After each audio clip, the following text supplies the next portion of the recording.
आप सभी को जय मसीह की द बाइबल पोर्शन में आपका स्वागत है। हमारा आज का वचन है न्यायों की पुस्तक 11वां अध्याय वचन 1 से 28। यिप्तह नामक गिलादी बड़ा शूरवीर था और वह वैश्या का बेटा था और गिलाद से यिप्तह उत्पन्न हुआ। गिलाद की स्त्री के भी बेटे उत्पन्न हुए और जब वे बड़े हो गए तब यिप्तह को यह कहकर निकाल दिया, तू तो पराई स्त्री का बेटा है, इस कारण हमारे पिता के घराने में कोई भाग न पाएगा। तब यिप्तह अपने भाइयों के पास से भागकर तोब देश में रहने लगा और यिप्तह के पास लुच्चे मनुष्य इकट्ठे हो गए और उसके संग फिरने लगे। कुछ दिनों के बाद अम्मोनी इसराइल से लड़ने लगे।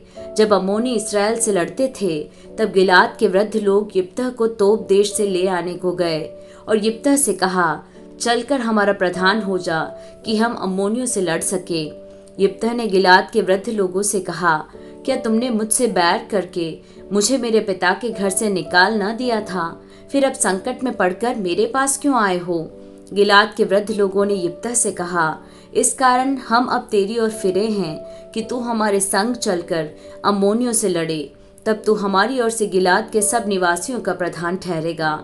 यिप्तह ने गिलाद के वृद्ध लोगों से पूछा, यदि तुम मुझे अम्मोनियों से लड़ने को फिर मेरे घर ले चलो और यहोवा उन्हें मेरे हाथ कर दे, तो क्या मैं तुम्हारा प्रधान ठहरूंगा? गिलाद के वृद्ध लोगों ने यिप्तह से कहा, निश्चय हम तेरे इस बात के अनुसार करेंगे। यहोवा हमारे और तेरे बीच में इन वचनों का सुनने वाला है। तब यिप्तह गिलाद के वृद्ध लोगों के संग चला और लोगों ने उसको अपने ऊपर मुखिया और प्रधान ठहराया और यिप्तह ने अपनी सब बातें मिस्पा में यहोवा के सम्मुख कह सुनाई। तब यिप्तह ने अम्मोनियों के राजा के पास दूतों से यह कहला भेजा, तुझे मुझसे क्या काम कि तू मेरे देश में लड़ने आया है? अम्मोनियों के राजा ने यिप्तह के दूतों से कहा, कारण यह है कि जब इस्राएली मिस्र से आए तब अर्नोन से यब्बोक और यरदन तक जो मेरा देश था उसको उन्होंने छीन लिया, इसलिए अब उसको बिना झगड़ा किए फेर दे। तब यिप्तह ने फिर अम्मोनियों के राजा के पास यह कहने को दूत भेजे, यहोवा तुझसे यूं कहता है कि इस्राएल ने न तो मोआब का देश ले लिया और न अम्मोनियों का, वरन जब वे मिस्र से निकले और इस्राएली जंगल में होते हुए लाल समुद्र तक चले और कादेश को आए, तब इस्राएल ने एदोम के राजा के पास दूत से यह कहला भेजा, मुझे अपने देश में से होकर जाने दे, और एदोम के राजा ने उनकी न मानी।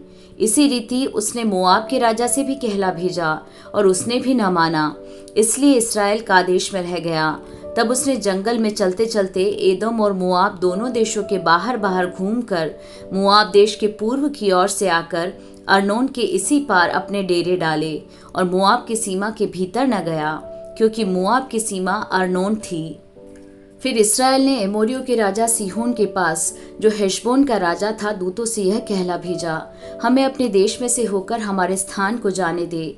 परंतु सीहोन ने इस्राएल का इतना विश्वास न किया कि उसे अपने देश में से होकर जाने देता, वरन अपनी सारी प्रजा को इकट्ठा कर अपने डेरे यहस में खड़े करके इस्राएल से लड़ा।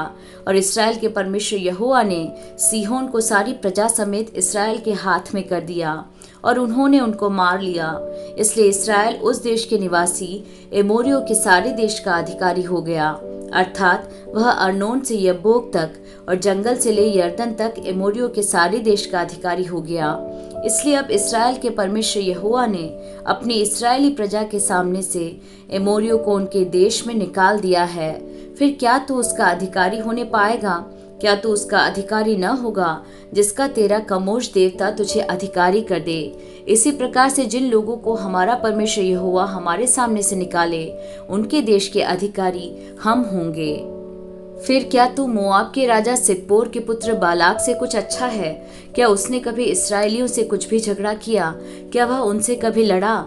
जबकि इसराइल हेशबोन और उसके गांवों में और अरोएर और उसके गांवों में और अर्नोन के किनारे के सब नगरों में 300 वर्ष से बसा है, तो इतने दिनों में तुम लोगों ने उसको क्यों नहीं छुड़ा लिया? मैंने तेरा अपराध नहीं किया, तू ही मुझसे युद्ध छेड़कर बुरा व्यवहार करता है। इसलिए यहोवा जो न्यायी है वह इसराइलियों और अम्मोनियों के बीच में आज न्याय करे। तो भी अम्मोनियों के राजा ने यिप्तह की ये बातें न मानी जिनको उसने कहला भेजा था।